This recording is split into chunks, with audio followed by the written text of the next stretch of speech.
to the KJ Methods YouTube channel. I know it's been a while. I was actually teaching pre-license. So here we are back. Let's do a Leases and Property Management test.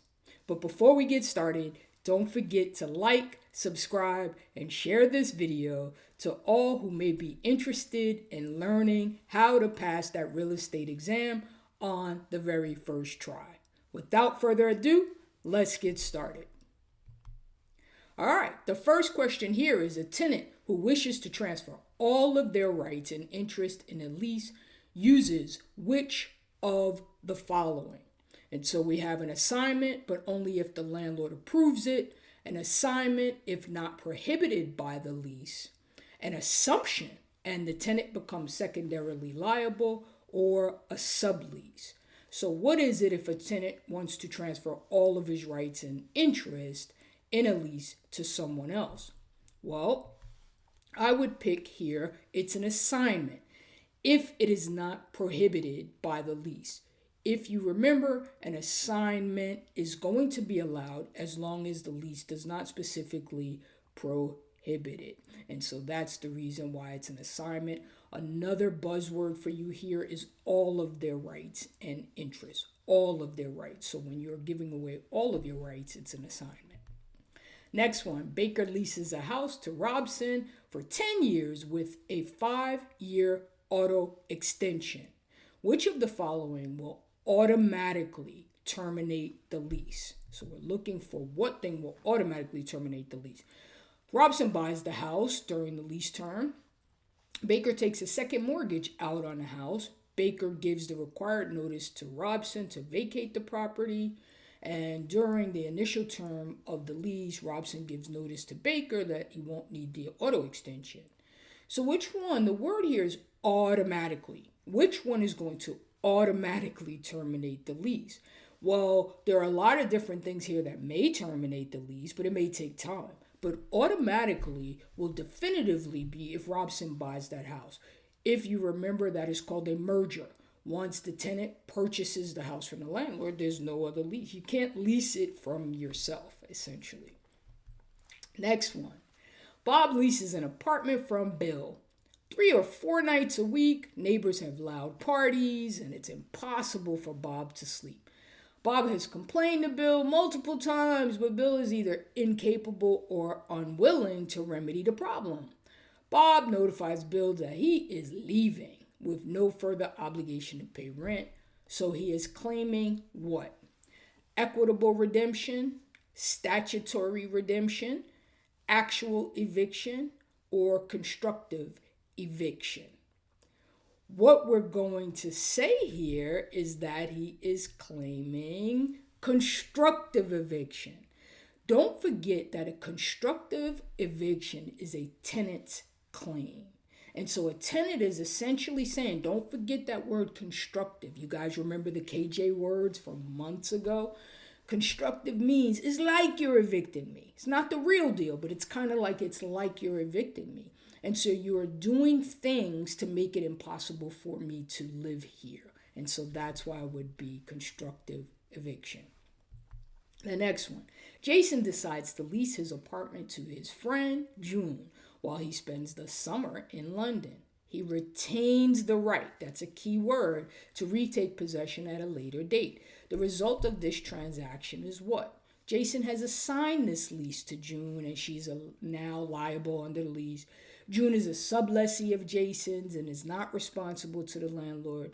June is an assignee, but there's no indication she has agreed to be liable.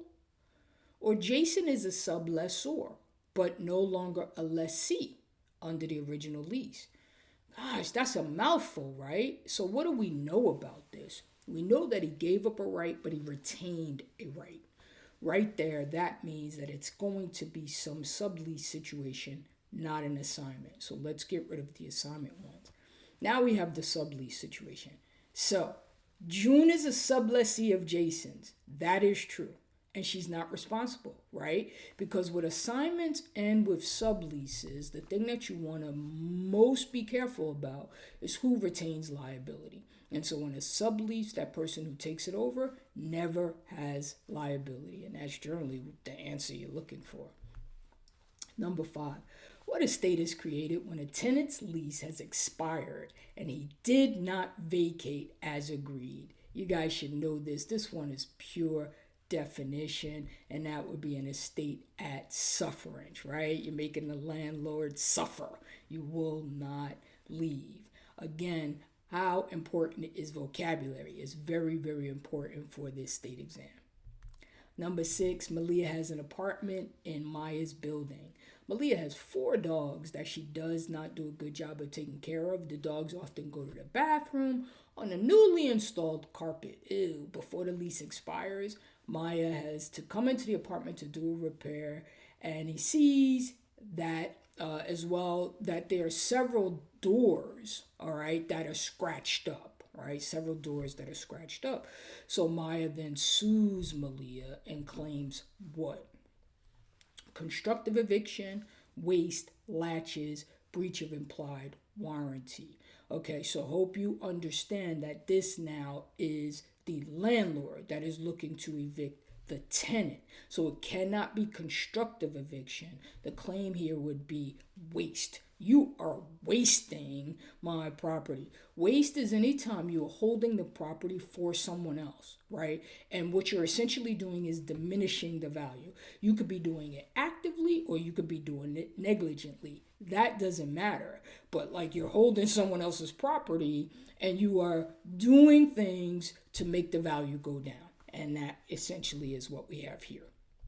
Number 7, Miss Millie's Cookies has a lease in the local shopping mall. Her lease agreement states that she's going to pay $13 a square foot, and she's also going to pay a portion of her net sales to the landlord on a quarterly basis. This is also definitional. This type of lease that describes a percentage lease all day long.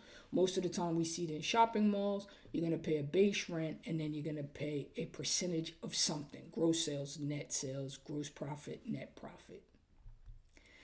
Number 8, an owner hired a broker to manage his 10-unit rental property for him. The owner should expect that the broker will, all right, this goes to property management, right? And so maintain loyalty and have knowledge about hazard insurance, maintain obedience and have knowledge about investment strategy, keep him informed of only material matters and have knowledge about hazard insurance, commingle funds and have knowledge about rental rates in the area. Which one would you pick here? Maintain loyalty and have knowledge about hazard insurance. But let's look at the other ones. Why are those incorrect? So you expect that they will maintain obedience, right? But they don't need to have knowledge about investment strategy. You're not looking for your property manager to do that. Let's look at C. Yeah, you want him to keep you informed of only material matters? No. This is a principal and agency, and so you want to keep them informed of all matters, right, that affect the business at hand. And D, of course, you don't want them to commingle their funds with your funds. Number 9, John as tenant and Eric as landlord sign a lease for the month of September. The type of lease and notice requirements are they're signing it for a definitive amount of time. And so you should know that's a tenancy for years. It doesn't matter that it's only 1 month, all right? It just needs to be a fixed period of time and no notice is required. Right? In a tenancy for years. You say to your landlord, hey, I'm leaving at the end of the month. The landlord's like, I know when you're leaving, right? You don't have to tell me. We already said you're leaving at the end of the month, all right? And so that's it for that one. 10, Lula, who is handicapped, wishes to rent a unit in a 9-story building. Lula is requesting to place a ramp at the front of the building and to have the first parking space in front of the building reserved for her. Okay. The building doesn't allow assigned parking spaces. So the property manager must what? All right. Allow Lula to move in, but doesn't have to allow the ramp. Allow Lula to move in and has to allow the ramp, but not the parking space. allow her to move in and has to allow both the ramp and a parking space, and doesn't have to allow her to move in because it's less than 10 stories. Well, hopefully you know D is definitively incorrect.